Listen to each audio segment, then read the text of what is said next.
Americanized Kazakh and others in Mandarin Pinyin. Also, the characters might be 1 year younger than stated in the book. We are unsure if their age is based on the Gregorian calendar or the East Asian reckoning, which puts a person at the age of 1 at birth. Jack Hargreaves and Yan Yan. Part 1. Winter Burrow. 1. In the beginning. From the moment I released my second book, my mother started bragging to the whole village that I was an author. But our neighbors only ever saw me day after day, muck-faced and mussy-haired, chasing after ducks from one end of the village to the other. They all expressed their incredulity. Even as my mother kept going on and on about it, when they turned to look, they'd catch sight of me scurrying along a ditch as fast as my slippers could carry me, hollering and brandishing a stick. Not at all as advertised, quite undignified, really. Eventually, some of them came around to believing her. 18 miles from the lower reaches of the Ulungur River, the government was establishing a new herder village named Humujula.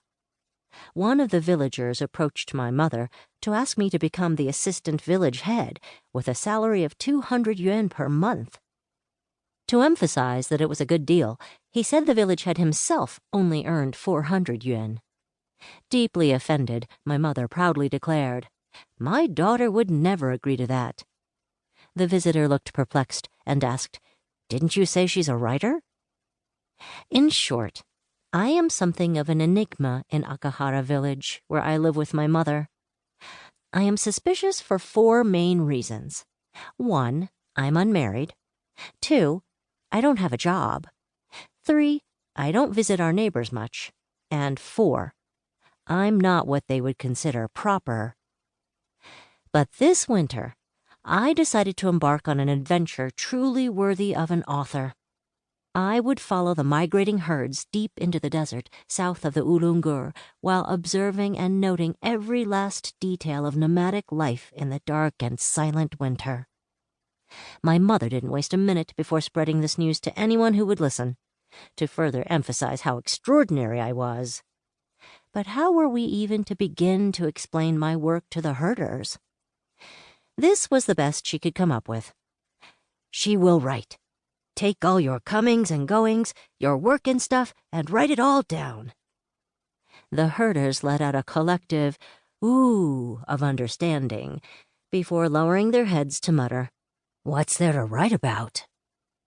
In any case, word of a Han girl bound for the winter pasture quickly reached the herding teams across Kiwutu Township. My mother began to select a family that would agree to take me along. At first, my ambitions were grand.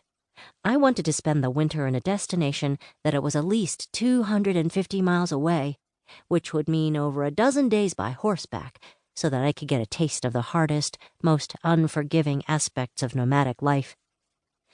But all the families who were planning to journey more than 10 days refused to take me along for fear that I'd be nothing but trouble.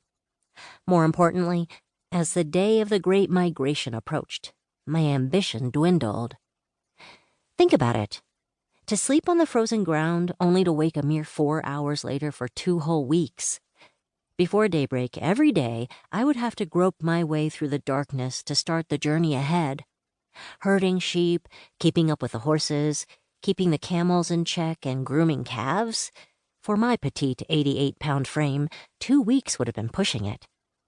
So, the trip was truncated to a week's journey. And finally, a week before we were supposed to leave, I cut the trip down to 3 days.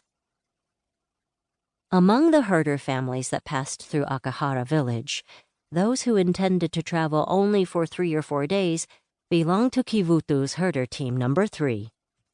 Mama Jacobai and her family were no exception. I had spent a summer with them, and ideally I would join them again for the winter.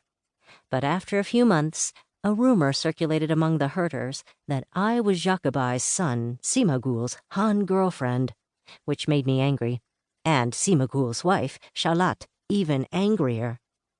For a while, whenever she saw me, her face stretched so long it nearly hit the ground. Another important reason.